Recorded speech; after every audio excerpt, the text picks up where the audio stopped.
அதிமுக கட்சியினுடைய தலைமை அலுவலகத்தில் கூடியிருந்தார்கள் என்பதை ஊடகங்கள் மூலமாக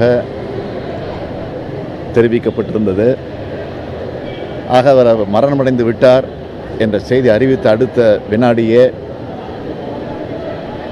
அதிமுகவை சார்ந்த சட்டமன்ற உறுப்பினர் அத்தனை பேரையுமே பேருந்துகளிலே ஏற்றுக்கொண்டு கவர்னர் மாளிகைக்கு அழைத்து சென்று ஓ பன்னீர்செல்வம் அவர்களை முதலமைச்சராக நாங்கள் தேர்ந்தெடுத்திருக்கிறோம் என்ற கடிதத்தை கவர்னரிடத்திலே வழங்கி கவர்னர் அதை ஏற்றுக்கொண்டு உடனடியாக முதலமைச்சருக்கு பதவி பிரமாணத்தை செய்து வைத்திருக்கிறார். அதைத் தொடர்ந்து அமைச்சர் பெருமக்களுக்கும் பதவி பிரமாணம் நடைபெற்று முடிந்திருக்கிறது. ஆக முதலமைச்சராக ஓ பன்னீர்செல்வம் அவர்கள் பதவியேற்றுக் கொண்டதற்கு பிறகு ஒரு 10 நாட்களுக்குள்ளாக, ஏன் இன்னும் சொல்ல வேண்டும் என்று சொன்னால், முதலமைச்சர் ஓ பன்னீர்செல்வம் அவர்கள் டெல்லிக்கு சென்று பிரதமரை சந்தித்து கொண்டிருக்கக்கூடிய நேரத்தில் அவருடைய தலைமையில் அமைச்சரவையில் இடம்பெற்றிருக்கக்கூடிய சில அமைச்சர்கள் இங்கே சில கருத்துக்களை சொல்லிக் கொண்டிருந்தார்கள். என்ன என்று கேட்டால், சசிகலா அவர்கள்தான் முதலமைச்சராக வர வேண்டும் என்ற அந்த கருத்துக்கள் இங்கு இருக்கக்கூடிய சில அமைச்சர்கள் கருத்துக்களை சொல்ல தொடங்கிவிட்டார்கள். அது படிப்படியாக இன்னும் பல அமைச்சர்கள் சொல்ல தொடங்கி, அதற்கு பிறகு இன்று பாராளுமன்றத்தினுடைய துணை சபாநாயகராக இருக்கக்கூடிய மாண்புமிகு தம்பிதுரை அவர்கள் அவரும் இன்றைக்கு அந்த கருத்தை எடுத்து சொல்லியிருப்பது வேடிக்கையாக இருக்கிறது. காரணம்,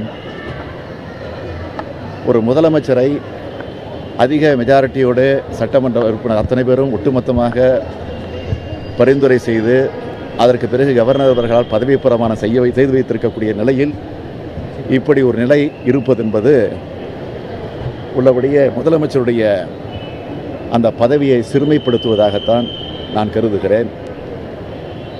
ஆக ஒரு சட்ட ரீதியாக பார்க்கிற போது சட்ட மாண்பையை சீர்குலைக்கக்கூடிய வகையிலே தான் இது அமைந்திருக்கிறது என்பது உண்மை. ஆக ஒரு சட்டப்பேரவையினுடைய மன்னிக்கும் பாராளுமன்றத்தினுடைய துணை சபாநாயகராக இருக்கக்கூடிய தம்பிதுரை அவர்கள் அவர் அந்த கருத்தை எடுத்துச் சொல்வது மட்டுமல்ல, தன்னுடைய துணை சபாநாயகருக்குரிய மத்திய அரசினுடைய அந்த அரசினுடைய முத்திரை பதித்திருக்கக்கூடிய அவருடைய லெட்டர் பேடிலேயே இந்த அறிக்கையை வெளியிட்டிருக்கிறார் என்பது உள்ளபடியே வெட்கப்பட வேண்டிய ஒன்றாக இருக்கிறது. எனவே இதற்குரிய நடவடிக்கையை தமிழகத்தினுடைய ஆளுநர் அவர்கள் எடுக்க வேண்டும். அது மட்டுமல்ல, உடனடியாக சட்டமன்றத்தை கூட்டி மெஜாரிட்டியை முதலமைச்சராக யார் என்பதை மெஜாரிட்டியை கூட்டக்கூடிய நிலையிலே இன்றைக்கு ஆளுநர் அவர்கள் இருக்கிறார்கள் என்பதுதான் உண்மை.